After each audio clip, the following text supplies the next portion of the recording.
तो दोस्तों, जिस तरह से ईरान के सुप्रीम लीडर खेमेनेई ने भारत को लेकर एक ट्वीट किया और उसके ठीक 4 घंटे बाद भारत के विदेश मंत्रालय की तरफ से ईरान को उसी के भाषा में जवाब दिया जाता है।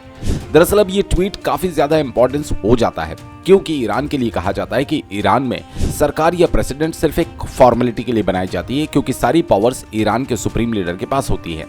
रिलीजियस और पॉलिटिकल दोनों ही लेवल के ऊपर ईरान का सुप्रीम लीडर हाईएस्ट अथॉरिटी होता है और ईरान की सरकार या ईरान के प्रेसिडेंट के किसी भी फैसले को ओवरटर्न करके बदल भी सकता है। ईरान के अंदर जुडिशरी, मिलिट्री कमांडर्स, मीडिया और कई सारे इंपॉर्टेंट इंस्टीट्यूशंस के ऊपर अपॉइंटमेंट या फैसला सुप्रीम लीडर ही करता है। इसलिए जुडिशरी से लेकर media, foreign policy, arm forces और रिलीजियस मैटर्स, इन सब का कंट्रोल ईरान में सुप्रीम लीडर के पास होता है। ईरान की जो रिवोल्यूशन गार्ड्स हैं वो भी सुप्रीम लीडर के अंडर ही आती है। न्यूक्लियर पॉलिसी, इसके अलावा ईरान की फॉरेन पॉलिसी के सारे फैसले, मिलिट्री और डिप्लोमेसी से संबंधित फैसले भी ईरान में सुप्रीम लीडर ही कंट्रोल करता है। सरकार के किसी भी फैसले को बदलने के लिए सुप्रीम लीडर के पास सारी पावर्स है, उसको लेकर परमिशन भी नहीं लेनी पड़ती, जबकि ईरान का प्रेसिडेंट केवल डोमेस्टिक पॉलिसीज के फैसले कर सकता है, अपने मिनिस्टर्स अपॉइंटमेंट कर सकता है, वो भी अगर सुप्रीम लीडर उसमें बाधा ना डाले तो।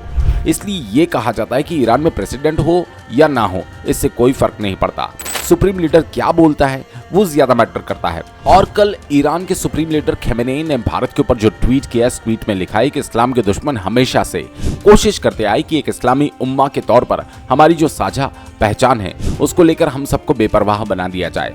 हम अपने आप को मुसलमान तब तक नहीं कह सकते अगर हम म्यांमार, गाजा, भारत या फिर दुनिया की किसी और जगह के ऊपर एक मुसलमान क्या दर्द झेल रहा है उस दर्द से हम बेखबर रहते हैं। यानी कि गाजा, म्यांमार में रोहिंग्या मुस्लिम्स और भारत के मुस्लिम्स आज की डेट में जो दर्द झेल रहे हैं वो बराबर का है। और एक तरफ ये भी कहना है ईरान के सुप्रीम लीडर का, जैसे ही ईरान के सुप्रीम लीडर की तरफ से ये ट्वीट आया उसके बाद भारत सरकार का विदेश मंत्रालय एक्टिव हो गया और भारत सरकार की तरफ से एक ऑफिशियल स्टेटमेंट जारी की जाती है। इस स्टेटमेंट में भारत कहता है कि ईरान के सुप्रीम लीडर ने जो भारत की माइनॉरिटी यानी भारत के मुस्लिम्स के ऊपर बयान दिया वो पूरी तरह से अस्वीकार्य है, हम उसकी कड़ी निंदा करते हैं। ये बयान मिस इन्फॉर्म्ड है, यानी कि गलत जानकारी के ऊपर आधारित है। जो देश माइनॉरिटी के ऊपर कोई कमेंट पास करके टिप्पणी करते हैं उन देशों को भारत की सलाह आएगी सबसे पहले तो वो देश अपने देश में मॉनिटरी का क्या हाल है, उनका अपनी मॉनिटरी को लेकर क्या रिकॉर्ड है, दूसरे के ऊपर टिप्पणी करने से पहले उसके ऊपर वो नजर डाल ले। वैसे ये वही ईरान है जब उसके प्रेसिडेंट इब्राहिम रेजी की हेलीकॉप्टर क्रैश में डेथ हुई तब उनके फ्यूनरल में भारत ने अपने वाइस प्रेसिडेंट जगदीप साहब को भेजा था ताकि हम ईरान को प्रॉपर रिस्पेक्ट शो कर पाए।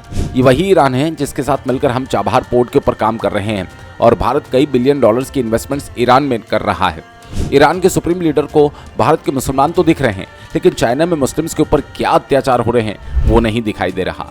वहां पर तो चाइना मस्जिदों के गुंबद और मीनारे तोड़कर पब्लिक टॉयलेट्स तक बना रहा है और भारत में हमारी मॉनिटरी कई महीनों तक रोड्स ब्लॉक करके देश के बाकी सभी लोगों को परेशान करती है।